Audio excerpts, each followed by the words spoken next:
ASM info viewers அனைவருக்கும் வணக்கம். நான் டாக்டர் நித்யா, சித்தா ஃபிசிஷியன்.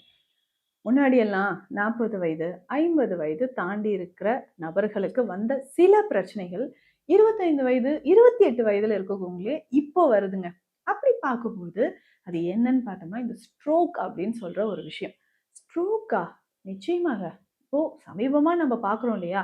நிறைய பேருக்கு ஹார்ட் அட்டாக் வருது. திடீர்னு எனக்கு வந்து ஹார்ட் அட்டாக் வந்து நிறைய பேர் உயிரிழப்பு அப்படின்றது ஏற்படுது.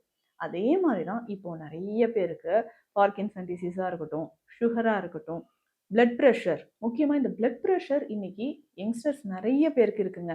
அதை தொடர்ந்து ஸ்ட்ரோக்கும் வருது. எதனால வருது அப்படின்னு பார்த்தோம்னா முக்கியமான காரணங்கள்ல முதல் காரணம் நம்மளுடைய உணவு முறை. அதிகமான உப்பு சேர்ந்த உணவுகள் தான் இன்னைக்கு பெரும்பாலும் நிறைய பேர் சாப்பிட்றோம். அதுலயுமே ப்ரிசர்வேட்டிவ்ஸ் இருக்கிற உணவுகள் நிறைய சாப்பிட்றது. அடுத்து 2வது முக்கியமான விஷயம் தூக்கமே கிடையாது. சரியான நேரத்தில் யாரும் தூங்குவதும் கிடையாது.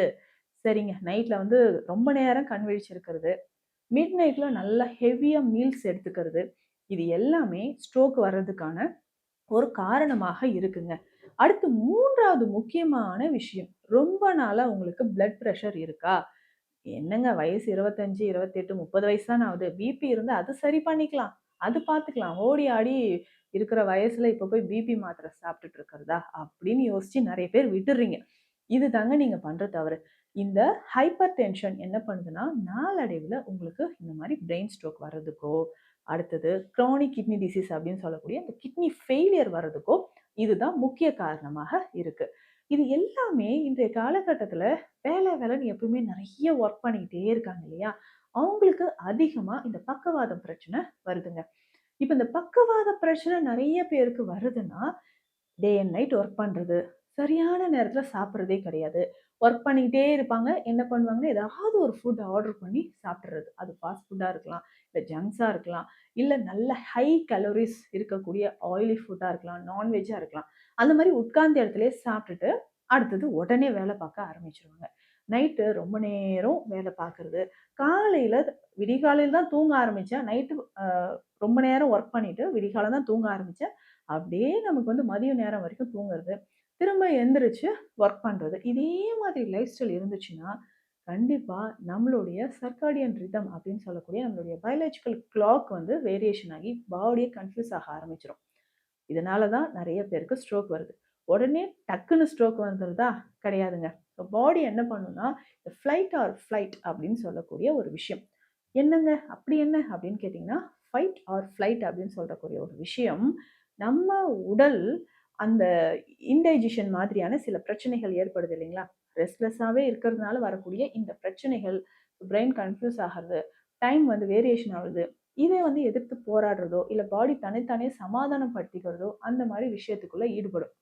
இல்லங்க, இந்த மாரி தொடர்ந்து இருக்கிறதுனால, சில அறிகுறிகள் வார்னிங் சைன் வந்து உங்களுக்கு வர ஆரம்பிக்கும். என்ன அப்படின்னு கேட்டீங்கன்னா, கொஞ்ச நாளாவே எனக்கு கண் இருட்டுது, விஷன் வந்து கொஞ்சம் குறையுது. சரி, ஒரு ஸ்பெக்ஸ் போட்டு திரும்ப வேலை பார்க்க ஆரம்பிச்சுருவாங்க. ரொம்ப நேரம் ஸ்க்ரீன் பார்த்துக்கிட்டே இருக்கிற நெறைய நபர்களுக்கு இந்த பிரச்சனை வருதுங்க.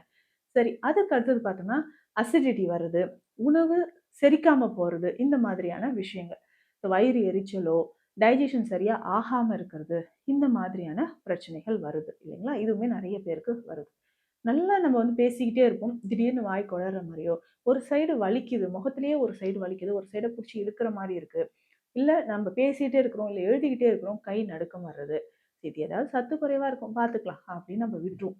ஸோ இந்த மாதிரி சின்ன சின்ன அறிகுறிகள் உங்களுக்கு ஒரு சைன் வந்துகிட்டே இருக்கும்.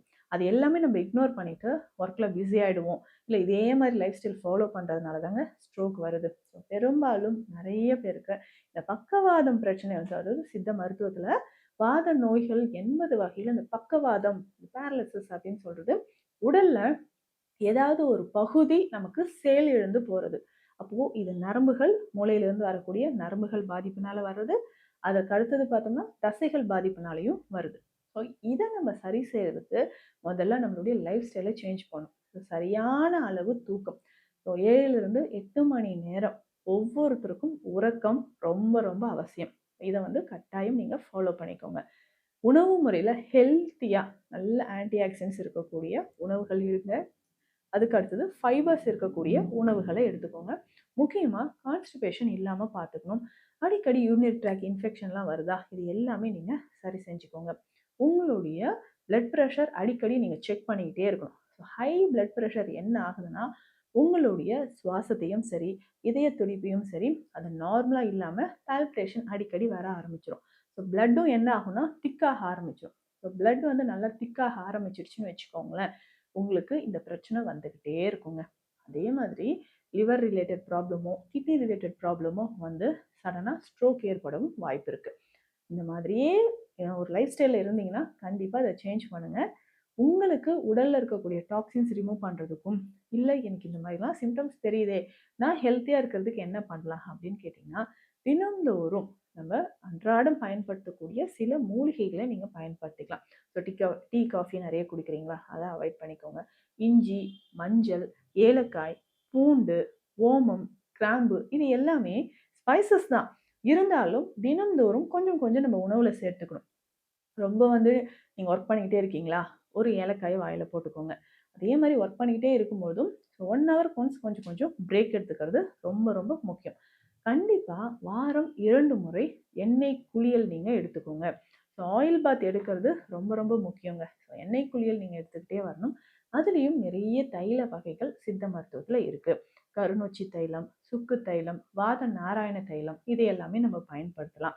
ஸோ எதுவுமே வர்றதுக்கு முன்னாடி நம்ம தடுத்துக்கலாம். ஸோ இந்த மாதிரியான லைஃப் ஸ்டைலே நீங்கள் இருந்துக்கிட்டே இருந்தீங்கன்னா கட்டாயம் இந்த வழிமுறைகள் எல்லாமே ஃபாலோ பண்ணுங்கள்.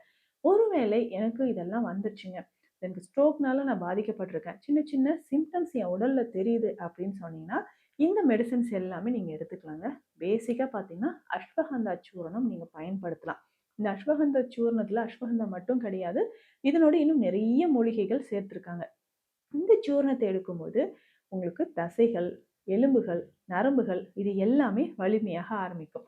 தொடர்ந்து இந்த அஸ்வகந்தா சூரணத்தை காலை இரவு 2 வேளையும் ஒரு 4லிருந்து 5 கிராம் அளவுக்கு பாலில் கலந்து நீங்கள் எடுத்துகிட்டு வரலாம். அந்த மாதிரி நீங்கள் பயன்படுத்தும் போது தசைகளுக்கும் சரி, நம்மளுடைய நரம்புகளுக்கும் சரி, இது வலிமை தரக்கூடியதாக இருக்கும். தொடர்ந்து இதை நீங்கள் ஃபாலோ பண்ணிக்கிட்டே வாங்க. இதற்கு அடுத்தது வேற என்னென்ன மருந்துகள்லாம் நீங்கள் எடுத்துக்கலாம் அப்படின்னு கேட்டிங்கன்னா, எண்ணெய் குளியல் நான் சொல்லிட்டேன், உள்ளுக்கு எடுத்துக்கூடிய மருந்துகளும் சொல்லிட்டேன். அடிக்கடி உணவில் சிறுதானிய வகைகளை நீங்கள் நிறைய சேர்த்துக்கோங்க. சிறுதானியங்களை நீங்கள் உணவில் சேர்த்து எடுக்க உங்களுடைய நரம்புகள், தசைகள், இது எல்லாமே வலிமையாக இருக்குங்க. இதில் முக்கியமாக குதிரைவாலி, மறக்காமல் இதை சேர்த்துக்கோங்க. குதிரைவாலி எப்படிங்க பயன்படுத்தலாம் அப்படின்னா, இதை பவுடராக நீங்கள் செஞ்சு கஞ்சி மாதிரி எடுத்துக்கலாம், களியும் செய்து சாப்பிடலாம்.